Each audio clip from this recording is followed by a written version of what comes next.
ভারতের সাথে বাংলাদেশের সর্বশেষ যেই বেতন স্কেল সেটার একটু তুলনা যদি নীতি নির্ধারকরা করেন তাহলে বুঝতে পারবেন যে আমাদের শিক্ষকরা কেন পাবলিক বিশ্ববিদ্যালয়ের শিক্ষকরা প্রাইভেট ইউনিভার্সিটিতে দৌড়াচ্ছে।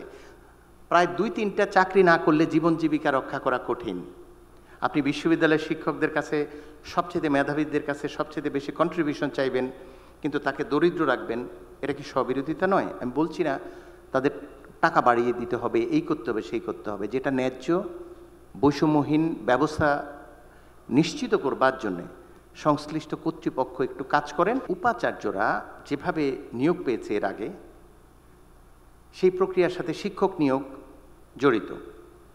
যে উদাহরণটি দিয়েছিলাম যে অন্য একটি আদর্শে বিশ্বাসী পেশাজীবীদের সংগঠন থেকে একজন প্রভাষক খুঁজে পাওয়া যায়নি নির্বাচন করার জন্য।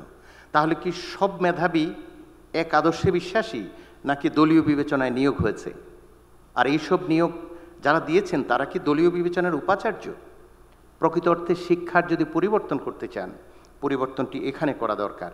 আর এখানের এই কক্ষে যারা আছেন আমি জানি না, তারা অনেকের গুরু হতে পারেন, কিন্তু সিদ্ধান্ত তৈরি করবার জায়গায় নেই, অথরিটি নন। ফলে যারা রাজনীতি করেন, যারা এই দেশের পরিবর্তন চান, যারা ক্ষমতায় যেতে চান, তাদেরকে আমাদের এই কথাগুলো শোনাতে হবে এবং তাদের উপলব্ধি প্রয়োজন। তাদের সন্তান, নারী শিক্ষার্থীরা, ছাত্র জনতা যে অসাধারণ বিপ্লবের মাধ্যমে আরেকটি সুযোগ তৈরি করে দিয়েছে। যারা রাজনীতি করে ক্ষমতায় যেতে চান তারা কি এই অঙ্গীকার আবদ্ধ হবেন যে এই রক্তের ঋণ শোধ করা প্রয়োজন, যেটা অর্ধশত বছরে বারবার শিক্ষার্থী সমাজকে প্রতারিত করা হয়েছে? যারা শহীদ হয়েছেন 1971-এ, তাদের রক্তের সাথে কি আমরা বিশ্বাসঘাতকতা করিনি বাকশাল করে?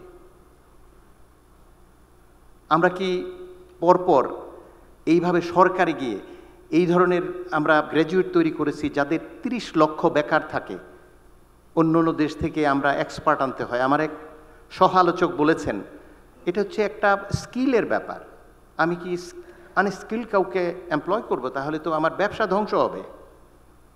তাহলে বিশ্ববিদ্যালয়ে এত জ্ঞানীগুণী মানুষ, এত রাজনীতিবিদ, এত অঙ্গীকার, এবং টেবিলে যে দেশটি স্বাধীন হয় নাই, যেখানে রণাঙ্গনে স্বাধীন হয়েছে, সেই স্পিরিটের মানুষগুলো কি অর্ধশত বছর এই সামান্যটুকু নিশ্চিত করার অঙ্গীকার ব্যক্ত করতে পারিনি?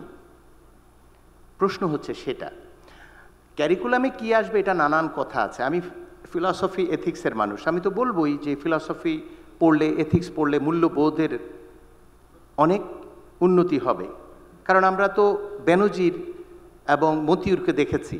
মতিউর তো জ্ঞানী গুণী কম ছিল না, ছাগলকাণ্ড থেকে শুরু করে কি না দেখেছি। কিন্তু এই ভবনের একজন প্রহরী তার চেয়ে অনেক বেশি মর্যাদাবান মানুষ আমি বিশ্বাস করি এখন। তাহলে শুধুমাত্র মেধা, দক্ষতা অর্জন করা কি একটা মানুষকে সফল করে? সেই জন্য নৈতিক মূল্যবোধের যে অবক্ষয়, সেই জায়গাটা কিন্তু আমাদের দেখতে হবে।